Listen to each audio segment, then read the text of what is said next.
Love you too. Ow! Sweet, sweet. Jon, I think a big observation this week from everybody has just been how relaxed, how happy you are, how free-spirited I guess you feel. What's different about this week that you're feeling those emotions this way? You know, honestly, I feel like I'm just at a place where I'm just confident in my own skin. You know what I mean? You know, my career goes up and down and up and down, and what I've learned, whether I'm up on the up like right now or the down moments, just to enjoy it all. It's just such a privilege to be a part of the UFC, to be the light heavyweight champion of the UFC, and man, we got the best fans in the world, and it just feels good, man. I really just feel so alive. You brought your family out for the first time. Why was that decision made? Well, my oldest daughter, Leah, wants to be famous so bad. So I just thought I'd give them the opportunity to just feel it, and hopefully it inspires them to work really hard in school and pursue their dreams. You know, this morning we did finally see the pre-fight drug test results. The picograms were there. Yeah. I guess at this point it's expected, but I wonder, I mean, like, is there a part of you that when those come out, you're just like, damn it, I wish these had nothing in them? Yeah, absolutely. You know, every time it's like an oh darn it moment, but I'm comfortable with the idea that it's going to be a part of my career, and I don't know how long this is going to last. What makes me sleep good at night is knowing that I've submitted myself to every drug test. I am getting tested by 3 of the most powerful agencies in the world. I've never avoided a test, and I just feel like the more I am accessible, the more data they'll understand, they'll have in the situation, and the more everybody will understand.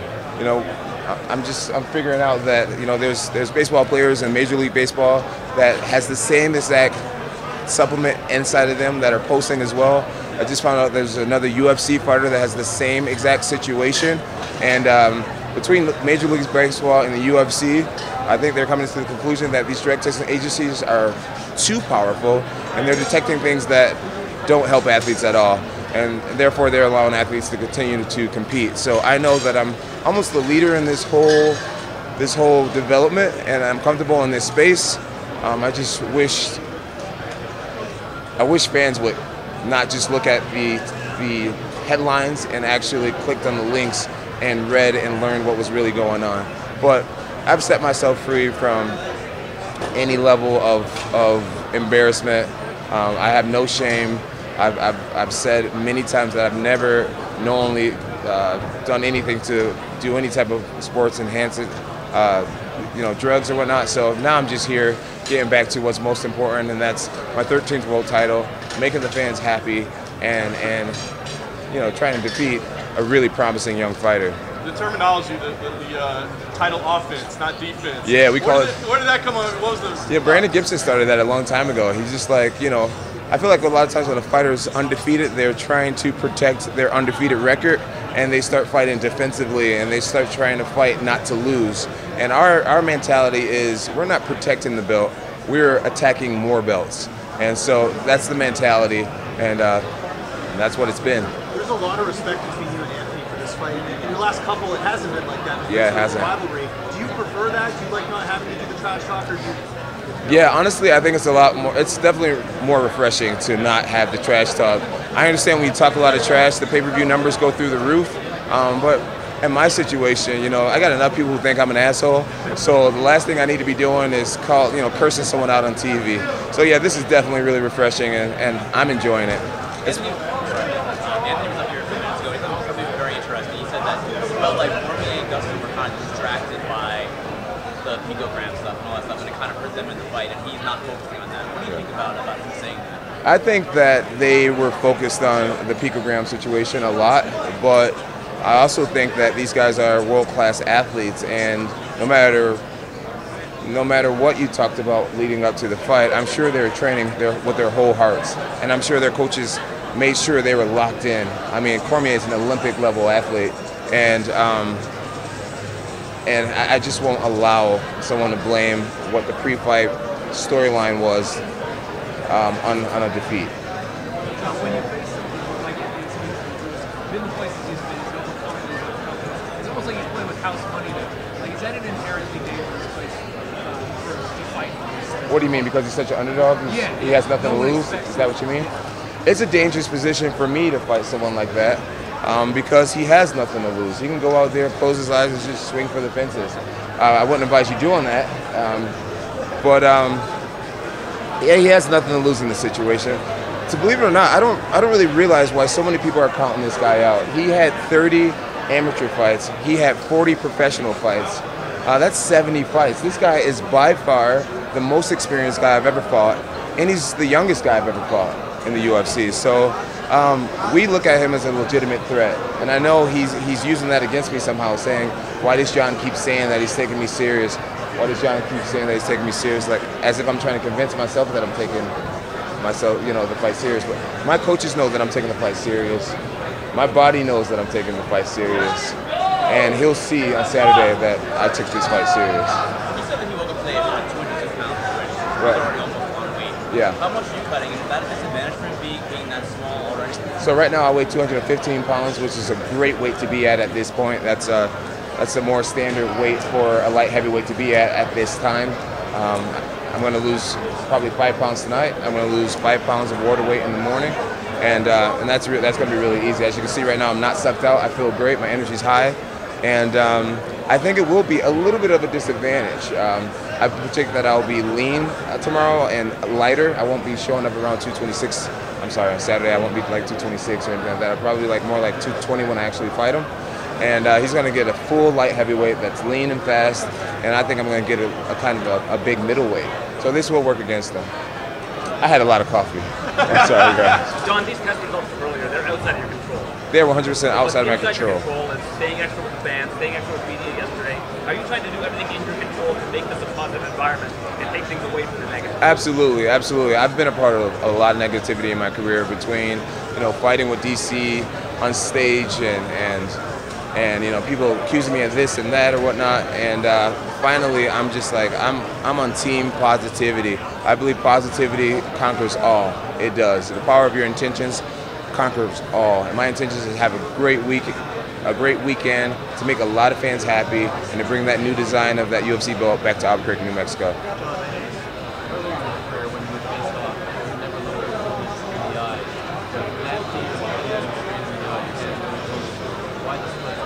Well, it varies. Some opponents I look them in the eyes, and some I don't. Gustafsson believed he was my kryptonite, so I didn't look him in the eyes just to let him know, you're not as big as you think you are. And I look Anthony in the eyes just to let the world know that I'm taking him serious. Because he's such a huge underdog, for me to look past him, I feel like it would be a very disrespectful and arrogant thing to do. Where the rest of the world don't take him seriously, I look him in the eyes to let him know, despite what the odds makers say, you are getting my full and undivided attention. So that's the answer. Yeah, I just found out about the picograms.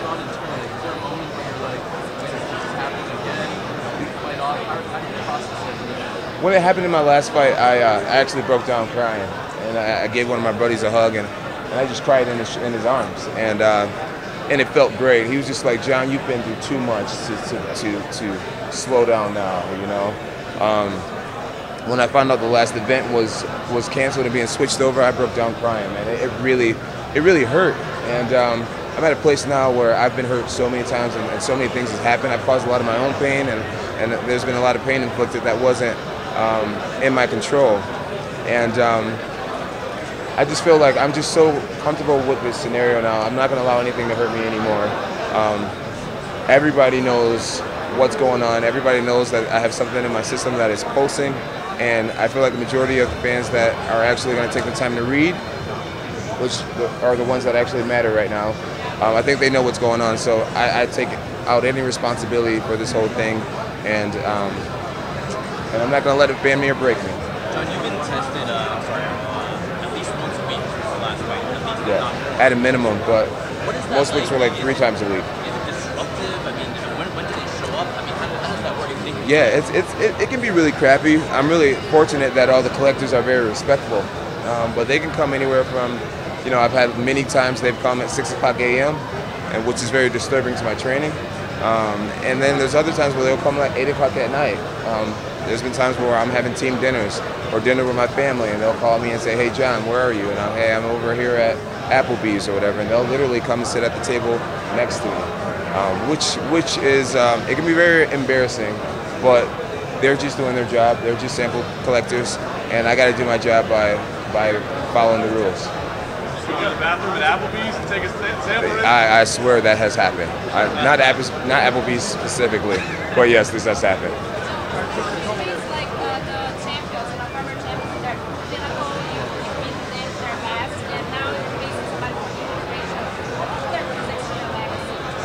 Yeah, I think my next few fights are going to tell a lot about my legacy. Like I said, Anthony Smith is the first guy in the UFC that I fought that was actually younger than me. I've beaten a lot of extremely talented athletes in their prime, but Anthony is younger, and I'm excited to answer questions to myself. How am I going to do with this next wave that's coming? You know, the Anthony Smiths, the Thiago Santoses, the Corey Andersons, the Johnny Walkers. These guys are young, they're hungry, and they're dream chasers. So I think my best years are ahead of me. This is the years where I need to kick it up even to a higher level to remain at the position I'm in. 2 more questions.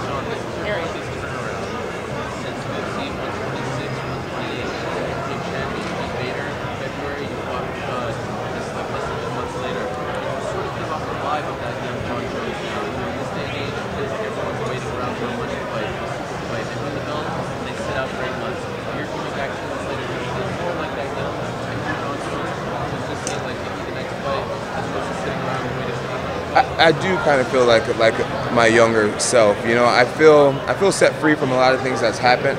I've finally learned how to forgive myself for a lot of things, and so I feel reborn in a way. And I feel like I have a second half of my career, and the question is, what are you going to do with the second half of your career?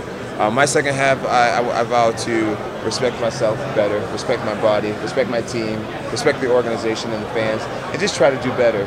And I know a great start to that is staying in the gym, staying busy.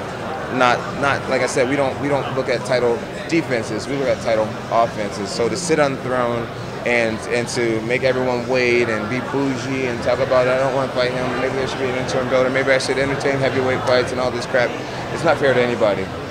The man's next in line, you give him what he wants, and that's an opportunity to get that ass kicked. Final question, guys. Earlier, you were talking about how easy it is for you to make this weight cut to 205. Why do you think so many people are calling for want you to go to heavyweight? I think people want me to go to heavyweight because, quite frankly, they want to see me lose or get close to it or take some serious damage. And at heavyweight, the risk goes up tremendously. These guys are a lot bigger than me. And they say all the time, when you get a talented little guy versus a talented big guy, the odds are in the big guy's favor, right? So I think that's the pressure. I don't think it's fair, really, because I've always been a light heavyweight.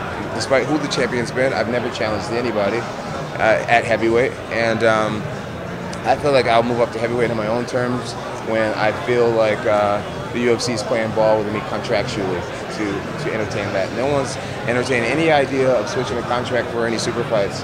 So we're just kind of stuck at this spot here, fighting at light heavyweight. All right, guys, it's time to get to the fans. Feel free to film some of that. There's going to be a lot of genuine smiles out here today. All right, I'll see you guys. Thank you guys so much. We're going to go down that.